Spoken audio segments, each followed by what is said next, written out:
there are people that are dedicated to shopping on Etsy, and I'm one of them. If I can get it on Etsy, I usually do. Before I go to big box stores, gifts, Etsy's always my number one. So I love that. I love the size of the customer base because it's irreplaceable. And I think a lot of people value your items more and feel like they're more special. Welcome to the Wear, Wag, Repeat podcast. I'm Tori Mystic.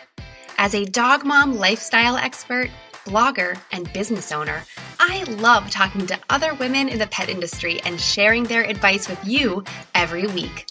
Sit, stay, and listen to the latest episode.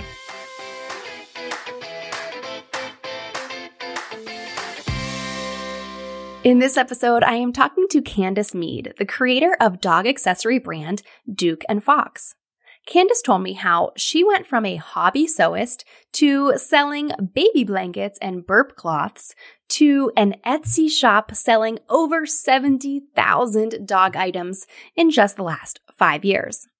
I feel like lately I've noticed a lot of changes on Etsy, so I was really interested in asking Candace about her experiences with the platform.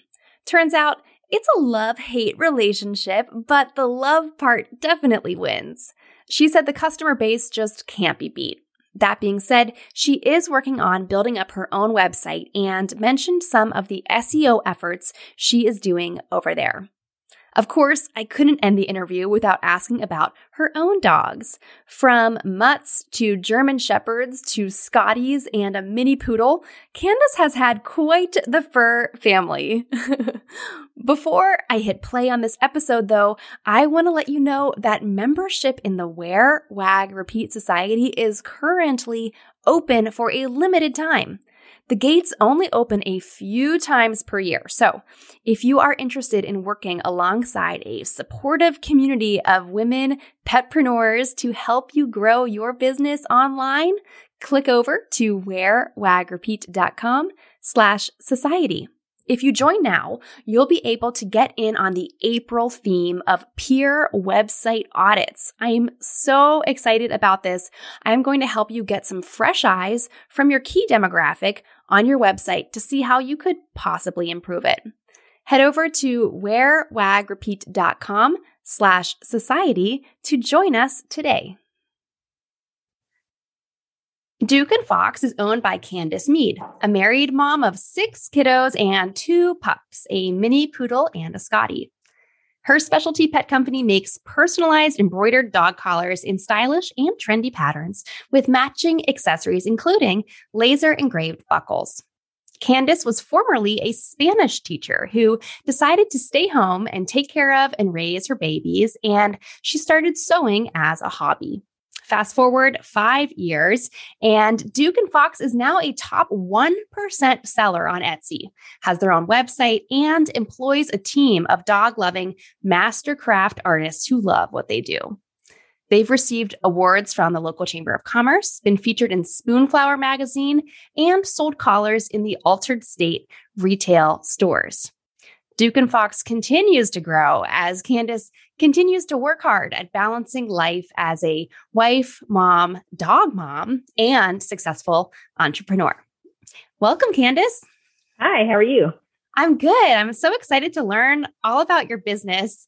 5 years, maybe to you seems like a long time, but that's really fast to have kind of grown everything that you do. So I'm curious to hear about it. Can you tell us, I know that I read in your bio that you kind of started sewing as a hobby, but how did you decide to take it and make it a business? Well, like I was a Spanish teacher and I quit to stay home and have babies. And not to say I was bored with babies, but I am one of those people that I can't sit. I have to do. So I made soap for a really long time and I love that. And it's not a family friendly hobby because I made it from like cold process from scratch with the lye and the chemicals and goggles and gloves. And so I had to put that aside and I asked for a sewing machine for Christmas and I started sewing anything and everything I could think to or learn, self-taught. And just quickly progressed into different things. And at that point, we had 7 dogs and we lived on a farm.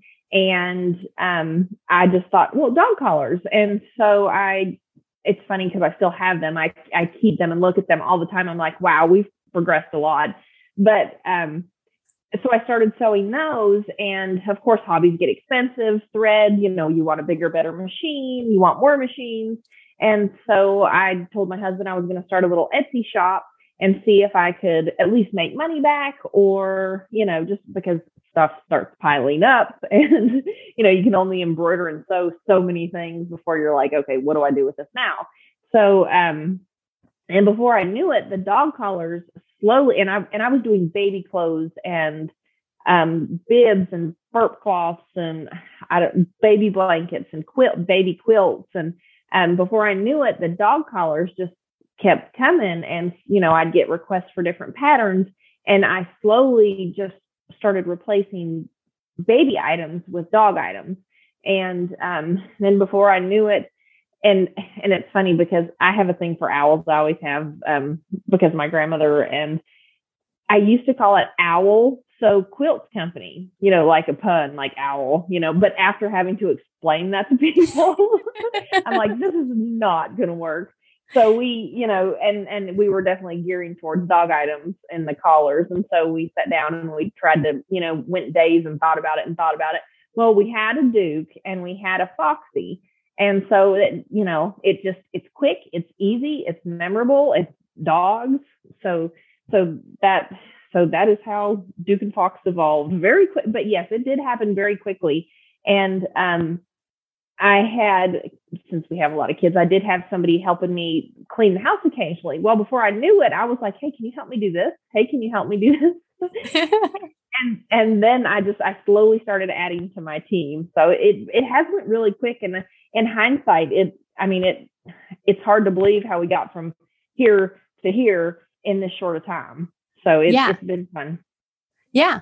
Well, I guess I always like to ask people, what do you know now that you wish you knew when you were first starting your shop? I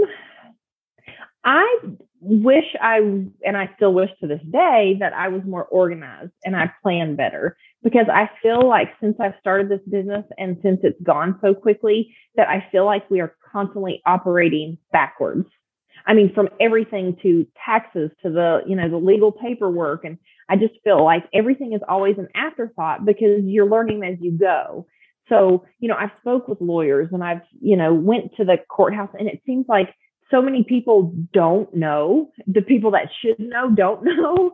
So I always feel like I'm trying to navigate an unknown world and learn the hard things slowly and then backtrack. So if I knew what I needed to know, then I could do research better. So I think just being well prepared and organized, I definitely would start off on that foot. But I still, to this day, am horribly unorganized. I had a photo shoot this morning. I had to cancel because I'm like, I don't even have my cookies decorated. So just because time was not allowing for it. So being organized. I mean, I do my best, but I'm horrible at it. Well, it seems like all those like official things, like the business license and the taxes and stuff like that, nobody really tells you how to do any of that. Like all of us who are creative, we get like, I can make this. And like, you just hit the ground running, and then nobody really knows how to do any of that official stuff, which you do have to figure out eventually. Yeah. Oh, yes.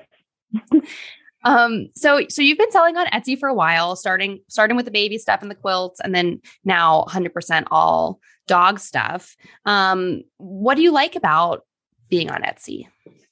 Oh, Etsy. I have such a love-hate relationship with it.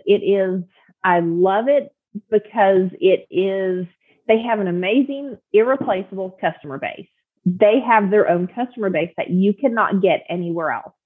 No different than if you were selling on Amazon. There are people that are dedicated to shopping on Amazon. So they're just like Amazon.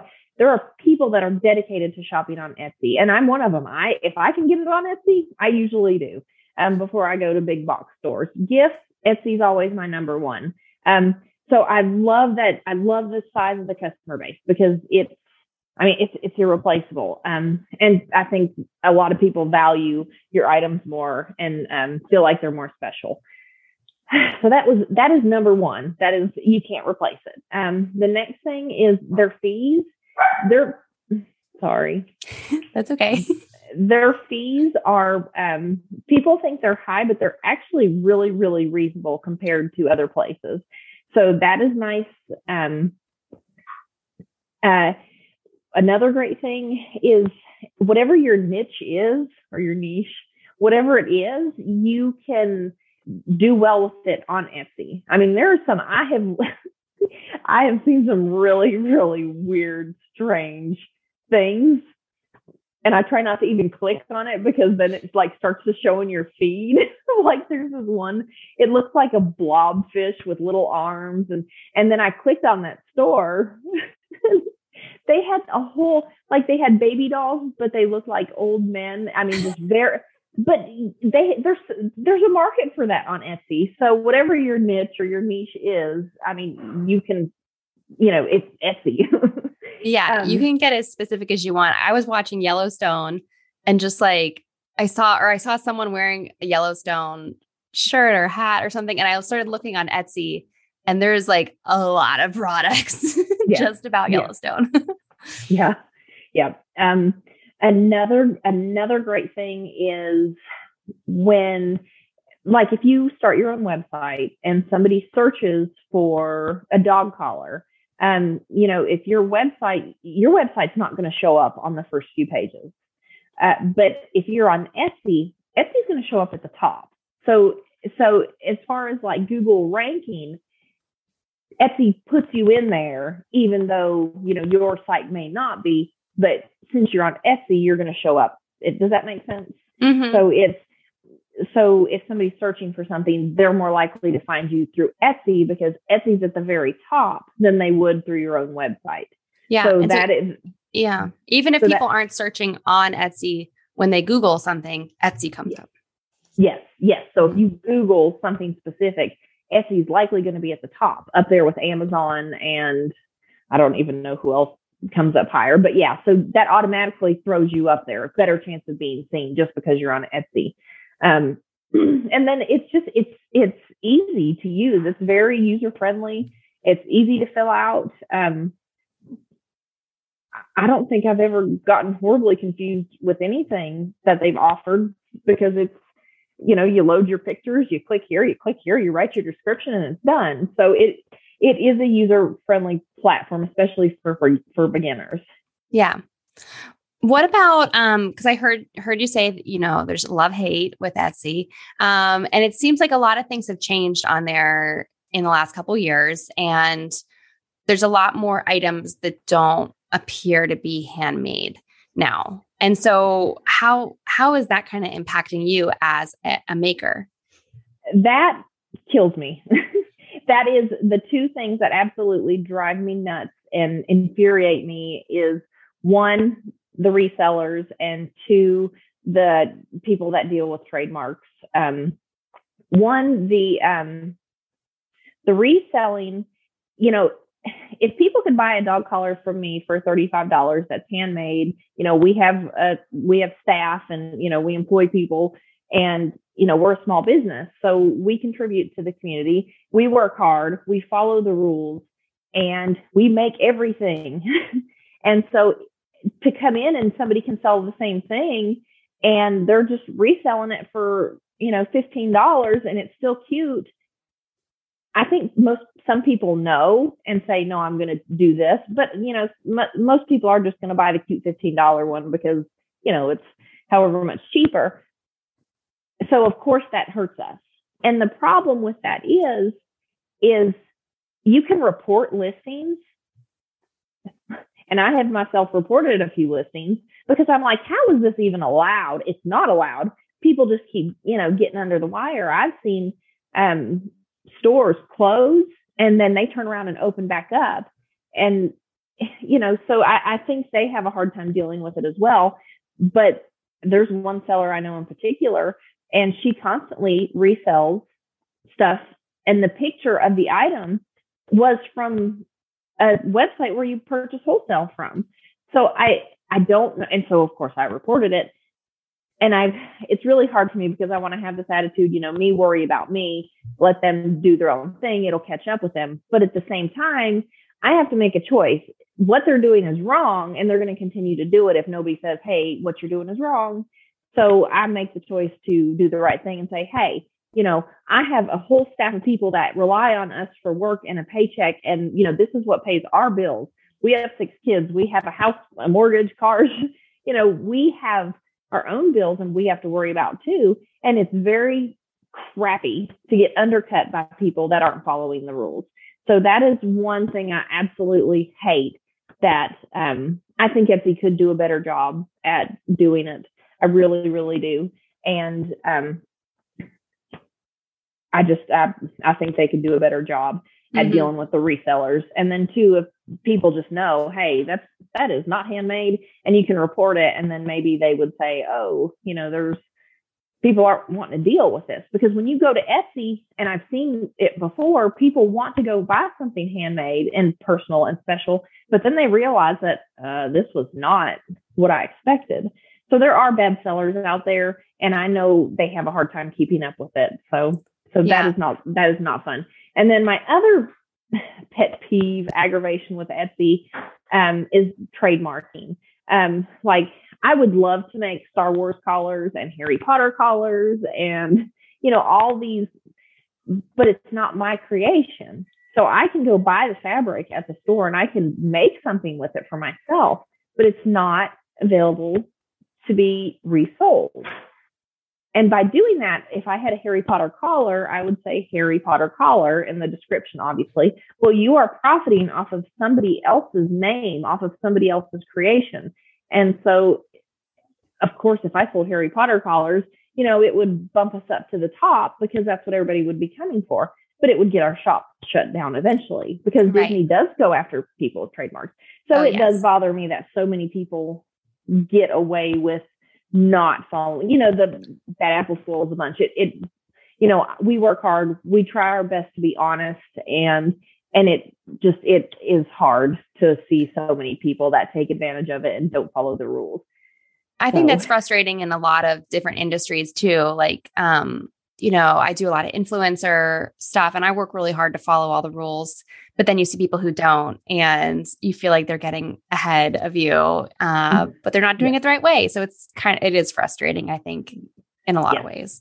Yes. And Etsy's customer service, I actually had because you can only text them. We do have a person that we can direct chat with. So that feature is nice, but I had an issue over a review. I had gotten a 1-star review, and we have over the years have maintained to a 5-star shop. And it is important to me. If we get a review less than that, I reach out to the customer and say, hey, let us know, what the issue was and give us a chance to fix it, because we can't fix it if we don't know. So it's extremely important to me to say, if we fell short in the product quality, then give me a chance to make it up in customer service, and I'll do my best to make the customer happy. But Etsy has just recently rolled out a star seller program, and we have made it every month that we've been star sellers.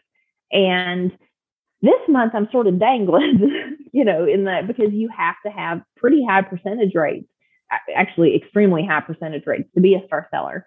And we've made it every month, but I had a 1-star review, and the statement was, it was way too small. Well, 1, we provide a size chart on every listing. 2, we've done this for years. Our size chart is accurate. We constantly quality check sizing to make sure we're all on the same page, and, if there's adjustments. So it wasn't the collar. But there is that, minute chance we could have sent the wrong size, but I reached out to them 3 times, never heard back. So we're just stuck with a 1-star review. The part that bothers me about that is with the star seller program, the reviews count against you. So we could lose our star seller badge. Well, I think it's an important feature because, I want to know that who I'm buying from is trustworthy. So there's that positive of it. But the negative is that customer likely, I said there is a minute chance we could have sent the wrong size, but realistically, more than likely, they didn't even look at the size chart. But that is going to count against us and count against our ranking, or not ranking, but we could lose our star seller badge. And I just feel that if they are going to submit their sellers to such high standards, which I'm totally okay with, I really, really want them to hold customers accountable and make sure their reviews are honest. Speaking of reviews, you do have tons of reviews, I think. You have like over 13,000 reviews when I just looked this morning. So obviously that's a really important kind of metric for your Etsy success. So how do you encourage people? Like, is there a trick to getting people to leave a review? Like, how do you make sure that people do leave reviews? Because it is so important. I do think it is extremely important. That's one of the first places I look when I shop on Etsy, because that way, and even on Amazon, because you can get real life, not this perfect picture. You can see what it's like on, modeled, or as far as getting people to leave reviews, I have not found a way to push them. I do send in my packaging, we send a little postcard, and it says, we'd love to hear your feedback, please leave us a review. But that's it because there's no way, you can't reach out to every customer and say, hey, leave us a review. So well, it seems to be working. Yeah. So, okay, we have a love-hate with Etsy, more love than hate, right? Yeah, however, you also recently launched your own website, dukeandfox.com. And so what has that been like? How did you make the decision to launch your own site? And is it difficult to kind of have both of them running at the same time? We actually started it pretty quick off the ground when we started Duke and Fox. It is not user-friendly. So unless I have a web developer that helps me, and she does an amazing job. And so when I have issues, and sometimes they're so silly, like I reached out to her yesterday and I said, I have no clue how to get my Instagram feed back on the storefront. And so, they're like, okay. And they go in and they set it up for me. So they're there when I need them. But for the most part, I have gotten over the years, I have started to figure it out. So what I love about Duke and Fox is we decided to start it because, one, when you sell on Etsy, they get the fees. So when you have your own website, you pay to maintain your website, but it's yours.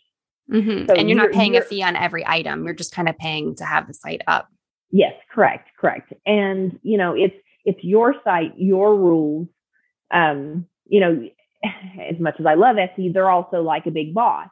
So, they have rules and they have this and that. And so I feel safe having my own website, because Etsy, I've heard horror stories of stores just disappearing. And I'm like, holy moly. I mean, if that happened to us, like I said earlier, got 6 kids, got a mortgage, got car payments, got employees, if our store just up and disappeared, sometimes I panic in the middle of the night and think, oh gosh, what if our store disappears? Because life would be over. And I have to go back to teaching. I enjoyed teaching. So having a website is hard, but I wanted to do it because it was going to be ours.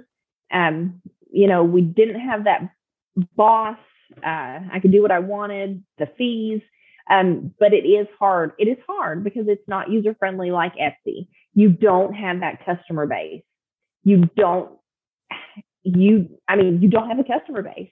So slowly over the years, I have started to figure out more of like the SEO and how to drive organic traffic.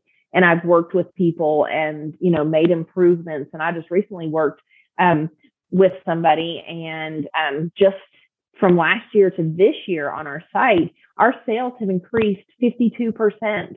I mean, just with little changes that were overlooked by me. And I think because my web developer, she doesn't specialize in marketing. She's more like the design.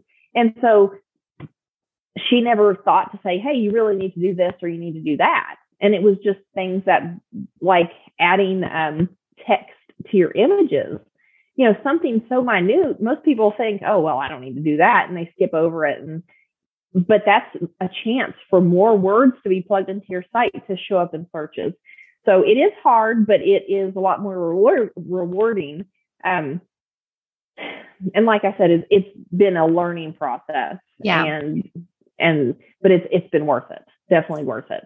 I also noticed on your site that you have some blog posts, and that probably was an SEO effort, I'm guessing. Yes. How do you like being a blogger? It is fun. It is, and the reason we started doing it is because it is a way to drive organic traffic, and so I've already noticed, and it's only been a few months. And we've already started to notice a change in traffic because of those. So this blog that we have coming out next month, I made dog cookies, like the cute ones with icing, and they're just really not that great to sell online, or I didn't have luck with it. Just that was not my niche. Dog collars are my niche, but I wanted something different and creative to do. So I started making those, and we sold them occasionally, but it just wasn't worth my time. Like if I'm going to make it, I need to do big batch and sell them that way, not just, like 3 orders this week and 10 orders next week. It would have been worth my time if it would have been big batches. So, but I love doing it. It was so fun. And it was a way for me, like a creative outlet, I guess. My staff has things under control today. I'm going to make cookies. So this coming up blog post is going to be about an Easter basket for your puppy, including the like toys and handmade dog cookies, and like one's shaped like a little peep and the other's like an Easter egg and one's a carrot. So that's going to be a cute blog post.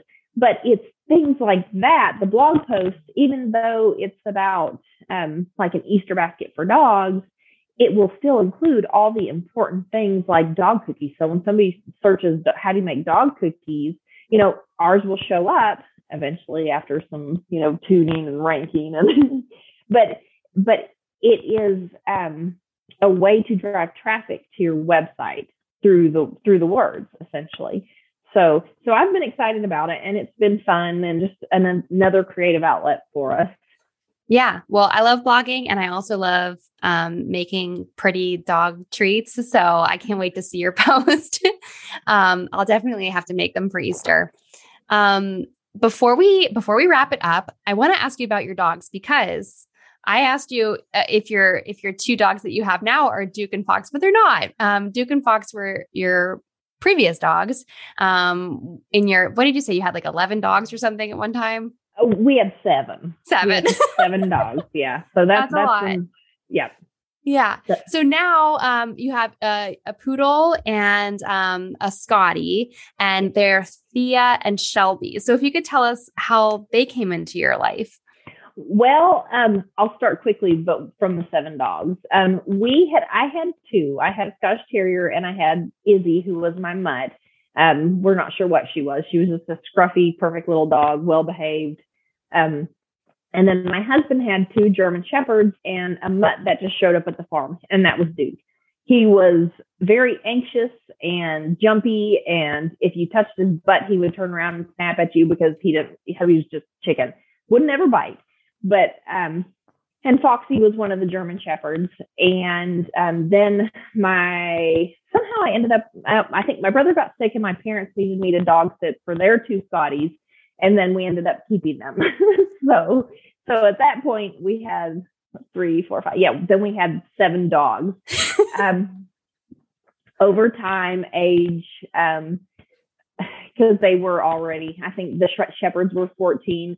Duke is still alive, but he is still on the farm. We moved, and we had family that lived there because there was 2 houses there, and we just didn't have the heart to take him out of the farm because we moved into the city, and we just knew he wouldn't deal with it very well. So he is still living his life on the farm, and happy and old. He's getting very, very old.